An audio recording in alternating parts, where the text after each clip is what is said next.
This is SSPTV News, brought to you by Samsung Productions and the Hazleton Standard Speaker. We take a dive into the brains of traffic control in Pennsylvania with PennDOT.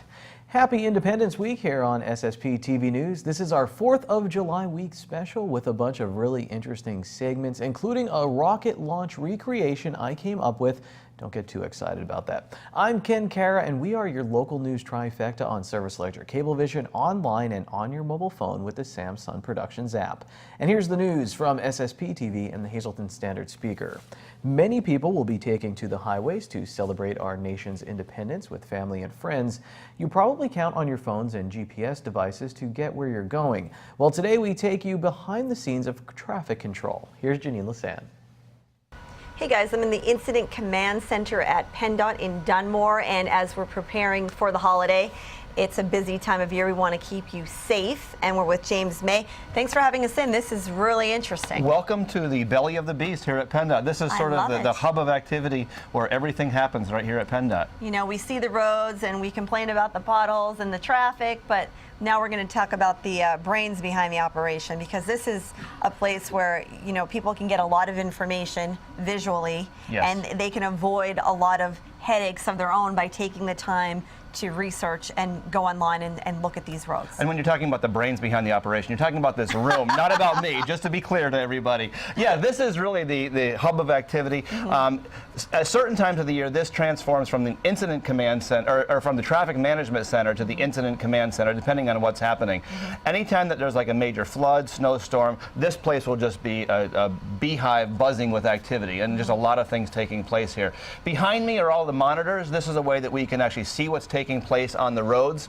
We have the ability to turn these monitors and see. This helps us a lot of times with crashes or with the storms, that we can see the road conditions.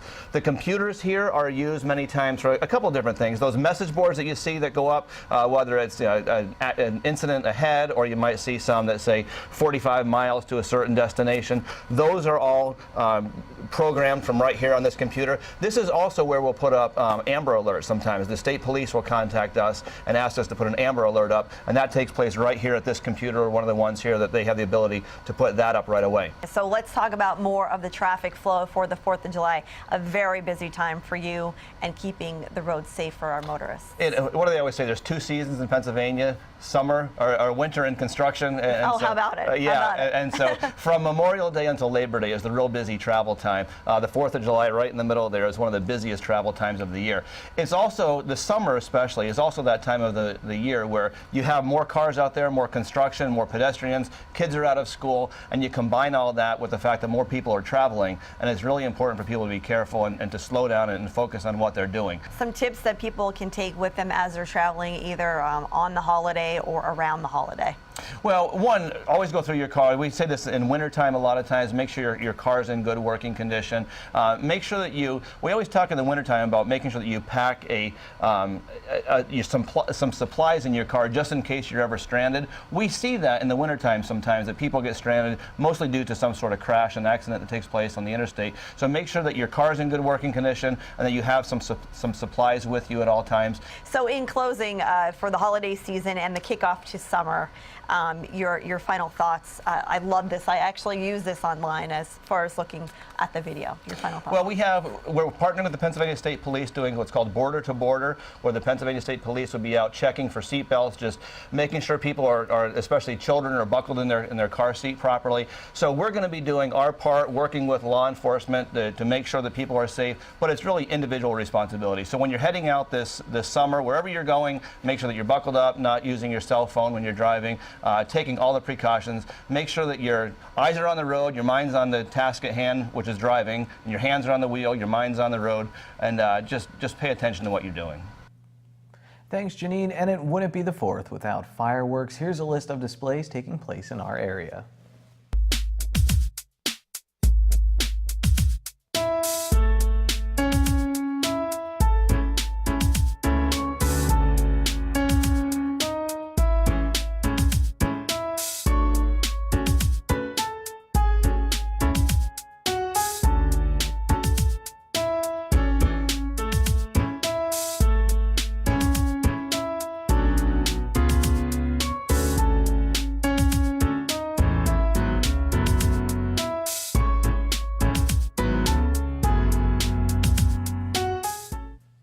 This is also a busy time for the Laurel Mall. Lisa Shugart has the latest.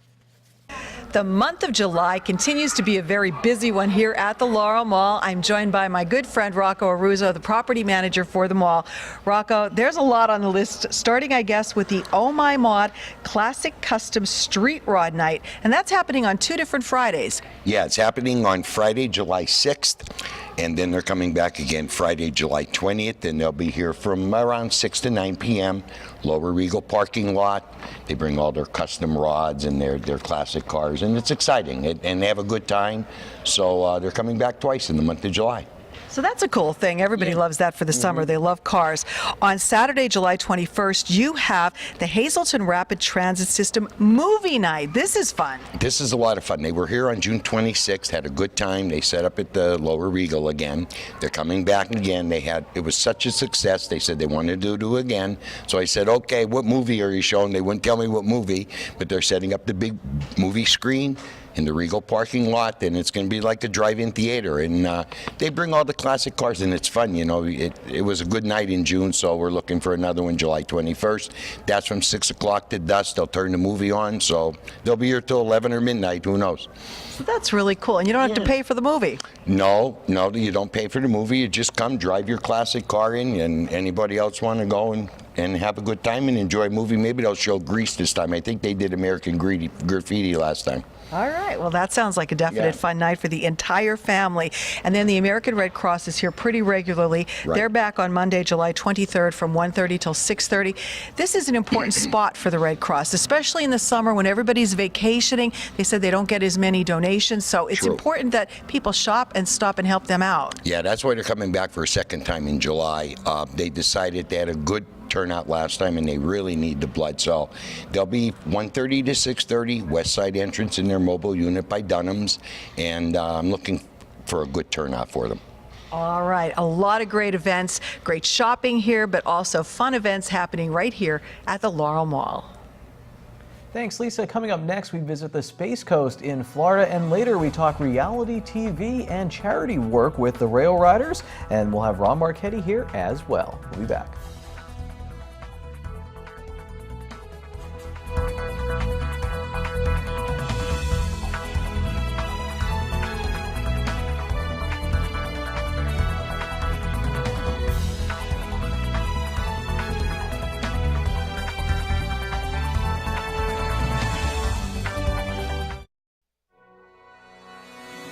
This is SSPTV News, brought to you by Samsung Productions and the Hazleton Standard Speaker.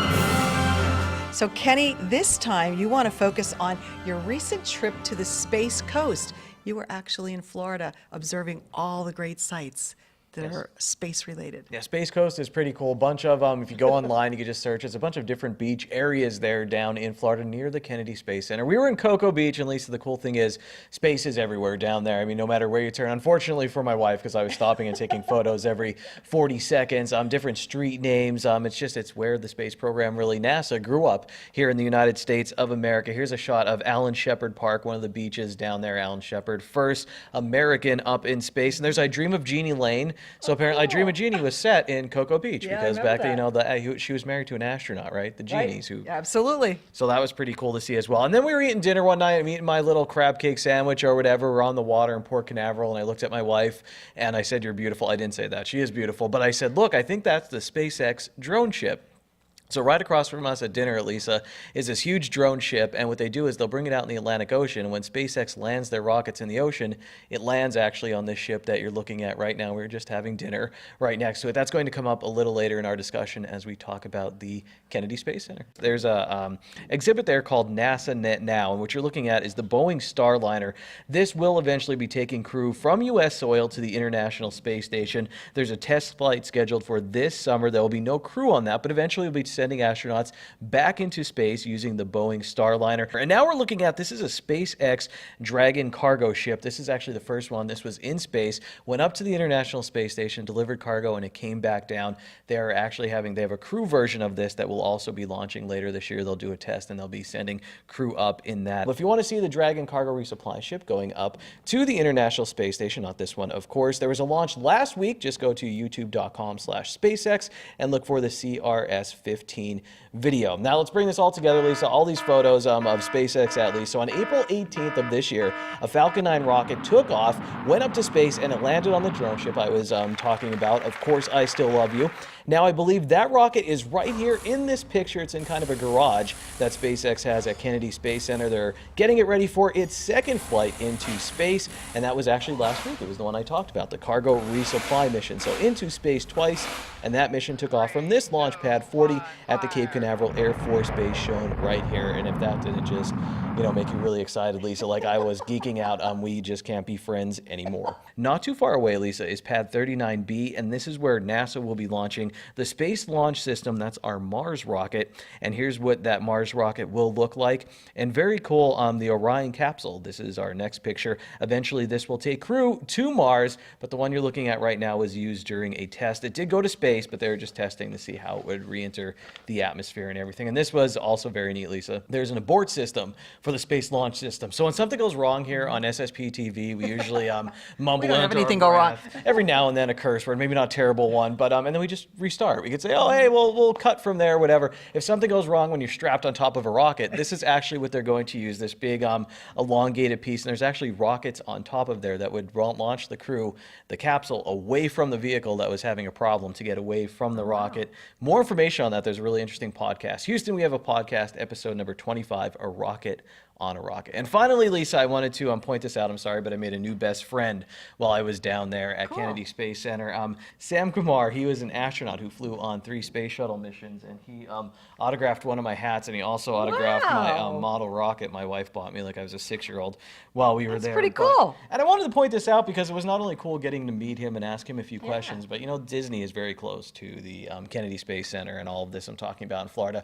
We went there for a day. The kids obviously get so excited when they see Mickey or any of the princesses. It was very neat to see kids in line getting excited to meet the astronaut and do all these different things. There's a little girl in front of us who was so excited. And I kept thinking, are one of these kids I'm seeing right here going to be going to Mars one day? They get so into space, so into science, maybe this is what inspires them to take that leap. And Lisa, before we wrapped up, I did want to hit on locally, Saturday, July 14th, there will be a star party with the Greater Hazelton Area Astronomical Society. This one is at Hickory Run State Park. You can check out the Greater Hazelton Astronomical Society on Facebook and also their website for full information. Well, thank you so much. You're very patient as Lisa sits here and listens to me geek out about all this different space stuff. And we're not done yet, Lisa. I still have one more at least planned destination. In August, we'll be heading to Cherry Springs, the Dark Sky Park in northern Pennsylvania. Sounds cool. We'll be waiting to hear about his travels, his summer in space.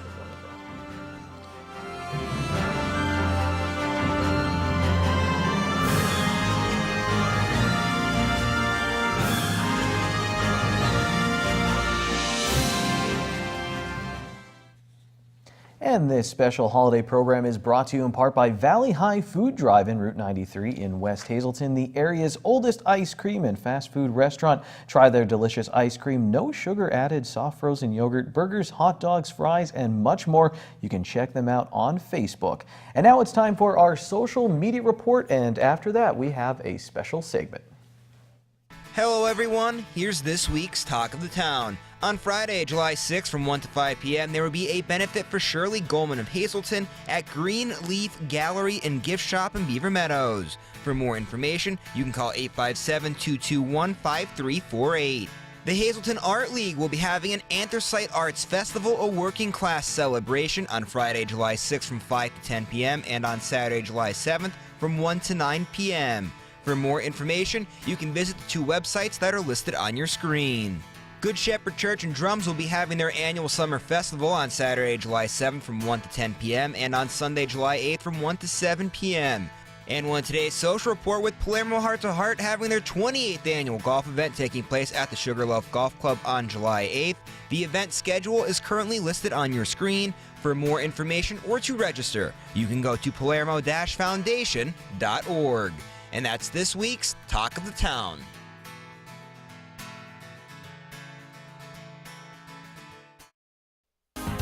Time now for sports on SSPTV News.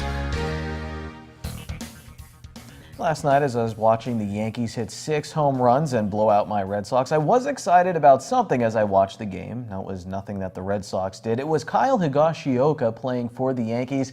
The catcher was part of our out-of-left-field Hazleton Night special with the Scranton-Wilkes-Barre Rail Riders. And not too long after recording the show, he got called up to New York. Here's another segment with the Rail Riders. Adjusting to life at the AAA level has to be pretty tough at first. Not only did pitcher Justice Sheffield have to get used to high-caliber hitters carrying big bats, he also had to get used to the production crew with big boom mics. The YES Network follows around the Scranton-Wilkes-Barre Rail Riders players for their show, Homegrown. I mean, at first it's a little different just because, you're just going through your daily things and, you got a microphone sitting right in front of you. So it got a little weird at first, but, as times go on, you just kind of get used to it and don't even pay mind to the cameras or anything and have fun with it. I mean, we get to see ourselves on TV, so it's pretty dope. I think the guys are a little bit apprehensive at first just because, there's a guy with the boom mic following you wherever you go. There's cameras in the clubhouse and there's this and that. But I think once it settles in, they have a good time with it. You do get to see the true sides of a lot of our players. I think it's neat for our fans to see that what these guys do on their off day or what they're doing to prep for games or the conversation their hitting coach is having with players as they're in the hitting tunnel. Those are things that you never get to hear and never see. And then they help us, by doing some stuff with the front office. They'll follow around our production guy, or they'll follow around me, and as certain things that we do. So I think it's really given the baseball fan a really cool kind of backyard look of what it is to be in minor league baseball and to see the future of the Yankees. The show has produced some memorable moments, like when the Rail Riders worked at a local Dunkin' Donuts for a day. Yeah, they're fun, and we throw a lot of those things at them, to engage with our, corporate clients and to engage with the community. And that was a great episode. They had a lot of fun messing with people in the windows and having a good time. I think Brady Lale got every single person there to buy a certain donut because he kept on pushing it. So they have fun with that, and they do a lot of that, and that's something that I think when they talk about their time here, I think the community outreach and some of the things that they do on the philanthropy side is things that they can take with them to New York, and I think it makes them, better major league players because they are so involved down here. Ratings and rings are important to the Yankees organization, but so is community service. Every year, the team in the Bronx and the team in Music take part in an event called Hope Week. This year, the Rail Riders honored a local college baseball player who survived 4 open-heart surgeries, visited the children's unit of the Geisinger Wyoming Valley Hospital, and veterans at the VA Medical Center in Wilkes-Barre. And that's just some of the events that took place. And it's just, giving back to the community. This game is, sometimes it can get overwhelming, and we can get caught up in this game and trying to do well and things like that. But it is a game essentially. So there's a lot of things on the outside where baseball is just a little part, and there's a bigger picture out there. So anytime we can give back and help out the community and hang out with the kids and things like that, I mean, it's awesome. And also we get to meet new guys and new people from all around. So it's a good thing that we do, and I'm glad that the Yankees do that. See more of Sheffield and his teammates on Homegrown on the YES Network and at PNC Field in Music for Hazleton Night on August 3rd. And now it's time for the one and only Ron Marchetti.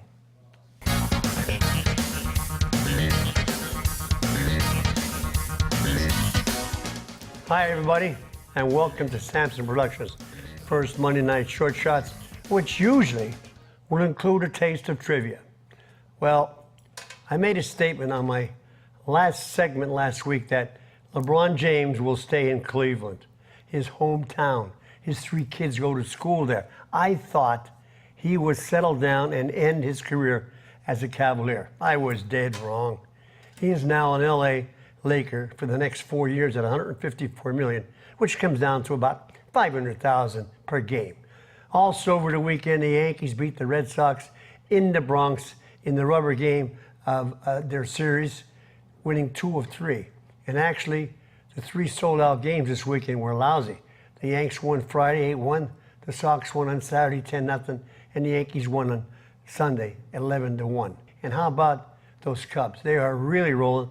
They won on Sunday 11-10, but the Mad Men are scoring and hitting like crazy. They have not lost a game since one of their stars, Chris Bryant, went on the DL. Now we are not going to cut out trivia completely. Never. Like this one.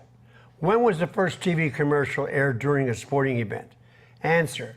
The first TV commercial that was shown during a sporting event was a 10-second spot over WNBT in New York City during a game between the Brooklyn Dodgers and Philadelphia Phillies at Ebbets Field in Brooklyn. The ad displayed a Bulova watch over a map of the United States with the voice over the company's slogan, "America runs on Bulova time." The company paid $9 for that 10 seconds of airtime. Mother of God. Also, 50 years ago in 1958, Detroit Tigers right fielder Jim Northrup belted 2 grand slams in back-to-back plate appearances during a 14-3 thrashing of the Indians at Municipal Stadium in Cleveland. Back to the Yankees and Red Sox, and why I think the Sox should be favored to capture their division. The Yankees do not have one 300 hitter. Boston has 2, who are also starters on this year's All-Star team. But then again, the Yankees are on pace to break the team record for home runs in the season. Enjoy your July 4th. Till next Monday, be a good sport and stay loose. Thanks, Ronnie. Now let's check in to the Hazleton Animal Shelter for Adopt Me. Hello again. Here I have with me Vinny. Vinny is an approximately 3-month-old kitten and a new addition to our male colony. Vinny here, like all of our cats that are up for adoption, has already been neutered, is current on his vaccines including feline distemper and rabies. He's also been tested for feline leukemia and FIV and has come up negative for both diseases. That's it for Vinny. Let's have a look at a second newcomer to our male colony. Here I have with me Fritter. Fritter is an approximately 3-month-old kitten. Just like all of the other cats we have up for adoption, he's neutered, current on all of his vaccines including feline distemper and rabies, and has been tested for feline leukemia and FIV and has come up negative for both diseases. That's it for this week's pets. If anybody at home is interested in Vinny, Fritter here, or any of the other animals we have up for adoption, please come on down to the Hazleton Animal Shelter here at 101 North Poplar Street.